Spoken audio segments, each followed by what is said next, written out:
ఓవైపు హైకోర్టులో ఊరట, మరోవైపు నిందితుడిగా చేర్చడంతో నిరాశ. స్మాల్ రిలీఫ్ అనే లోపే బిగ్ షాక్ ఇచ్చారు పోలీసులు. మాజీ మంత్రి పేర్ని నానిని రేషన్ బియ్యం మిస్సింగ్ కేసు వెంటాడుతోంది. అరెస్ట్ చేయొద్దని హైకోర్టులో ఊరట లభించే లోపే పోలీసులు ఆయన్ను A6 గా చేర్చడం పొలిటికల్ గా హీట్ పెంచుతోంది. ఇందుకీ ఏ ఆరోపణలతో పోలీసులు పేర్ని నానిని A6 గా చేర్చారు? ముందస్తు బెయిల్ పిటిషన్ విచారణలో పేర్ని తరపు లాయర్లు ఏమన్నారు?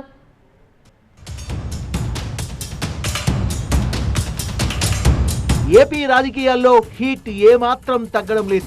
ఎన్నికలైపోయి 6 నెలలు దాటినా ఆ కాక కంటిన్యూ అవుతూనే ఉంది. ప్రభుత్వం మారడంతో దశల వారీగా ఒక్కో ఇష్యూ తెరపైకొస్తుండడంతో రాజకీయం వేడెక్కుతోంది. తాజాగా పేర్ని నాని గోడౌన్ లో రేషన్ బియ్యం మాయమవడంపై ఏపీ పాలిటిక్స్ లో ప్రకంపనలు రేగుతున్నాయి. అధికార విపక్షాల మధ్య మాటల తూటాలు పెరుగుతున్నాయి. కేసు దర్యాప్తు చేసే కొద్దీ ట్విస్టులు నెలకొంటున్నాయి. ఇప్పటికే 4గురిని అరెస్ట్ చేసిన పోలీసులు తాజాగా రేషన్ బియ్యం మాయం కేసులో పేర్ని నానిని A6 గా చేర్చారు.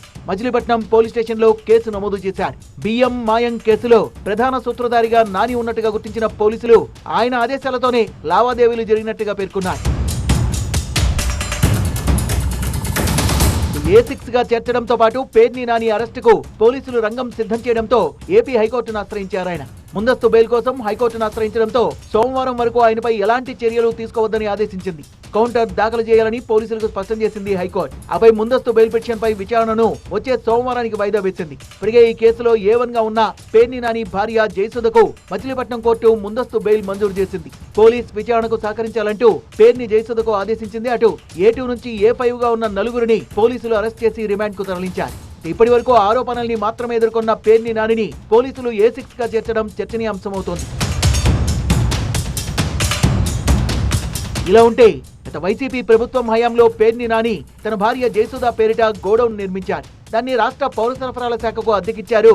ఇటీవల గోడౌన్ లో తనిఖీలు చేసిన అధికారులు బియ్యం నిల్వల్లో వ్యత్యాసాన్ని గుర్తించారు. పెద్ద ఎత్తున PDS బియ్యం మాయమైనట్టుగా తెలిసి కేసులు నమోదు చేశారు. లావాదేవీల ఆధారంగా నిందితుల్ని అరెస్ట్ చేశారు. గోడౌన్ మేనేజర్ మానస తేజ, పౌర సరఫరాల శాఖ technical assistant manager Kotireddy, mill owner Anjaneyulu, lorry driver మంగరావును రిమాండ్ కు తరలించారు. అవకతవకల ఆరోపణల నేపథ్యంలో 1,67,00,000 చెల్లించాలని పేర్ని నాని కుటుంబానికి నోటీసులు పంపించారు.